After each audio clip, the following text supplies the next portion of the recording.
नमस्कार प्यारे दोस्तों। तो स्वागत है आपका फिर से एक बार मेरे इस यूट्यूब चैनल पर।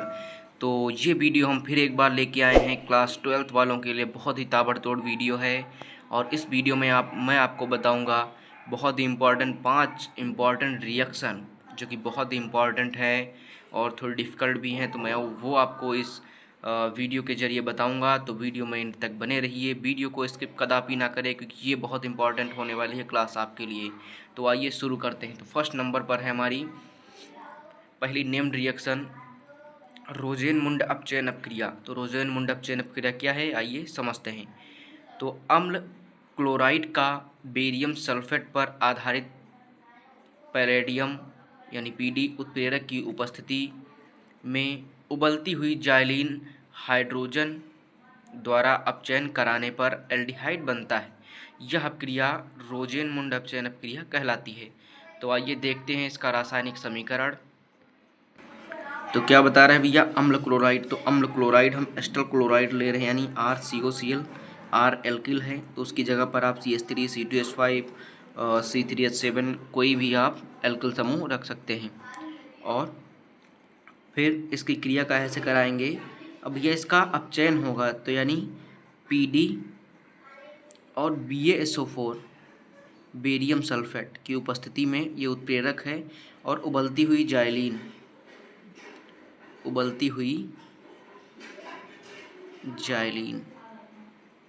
क्योंकि ये 5 से 6 मिनट का वीडियो बहुत ही इम्पॉर्टेंट है भैया। तो इसमें स्किप ना करिए वरना आपके ही नंबर जाएंगे। ये मोस्ट इम्पॉर्टेंट अब क्रियाएँ हैं जो मैं आपको बताने वाले हूँ।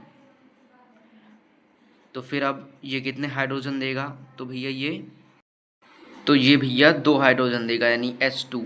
तो भैया एक ये HCl निकाल देगा। जब एक HCl निकालेगा तो क्या बनेगा यहाँ पर RCHO यानी एल्डिहाइड और HCl। तो ये एल्डिहाइड बन गया।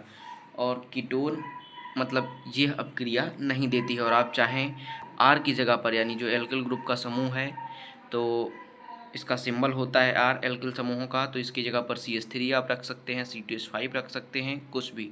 तो ये क्या बना हमारा एल्डिहाइड। फिर सेकंड नंबर पर देखते हैं क्लीमेंसन अपचयन। ये मोस्ट इम्पॉर्टेंट अपक्रिया है आपकी, ये बहुत ही इम्पॉर्टेंट अपक्रिया है। अमालगमित जिंक और सांद्र HCl एल्डिहाइड और कीटोनों में अपचयन कराते हैं तो ये इसे क्लीमेंसन अपचयन कहते हैं। तो एल्डिहाइड यानी RCHO, ठीक। फिर अमालगमित जिंक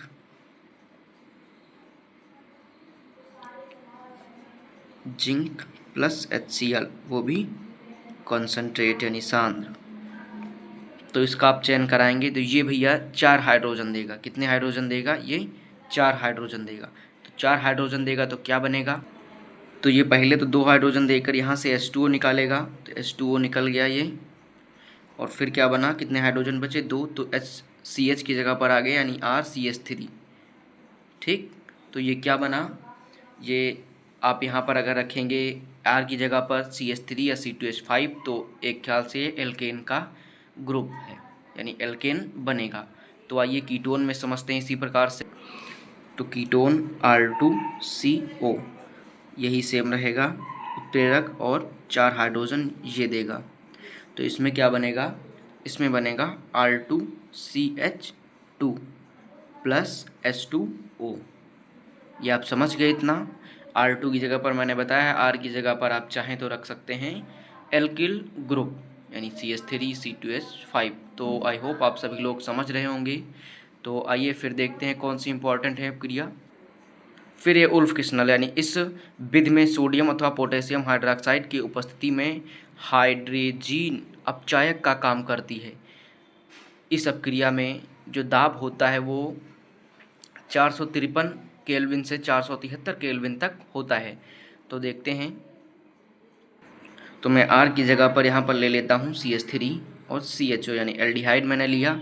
फिर क्या बता रहा है, हाइड्रोजीन का फार्मूला होता है N2H4 यानी NH2.NH2 आप लिख देंगे। उसके बाद उत्प्रेरक देखिए सोडियम यानी Na और पोटेशियम हाइड्रोक्साइड। आप सोडियम ले लीजिए या फिर पोटेशियम हाइड्रोक्साइड। इसकी उपस्थिति में 453 केल्विन से 473 केल्विन ताप पर जब आप करवाएंगे इसकी अपक्रिया तो ये पहले सहयोगात्मक उत्पाद बनाएगा, यानी CH3CH, यहाँ से H एक निकालेगा H2O माइनस H2O हमने लिख दिया। तो क्या बना यहाँ पर डबल बॉन्ड NH2। फिर यहाँ से अपक्रिया होगी यानी N2 निकालेगा नाइट्रोजन, ये आप समझ रहे हैं, N2 नाइट्रोजन निकल गया। फिर क्या बचा यहाँ पर CH3 डबल बॉन्ड H2 और H3 हो गया यानी CH3। तो ये क्या हो गया एथेन।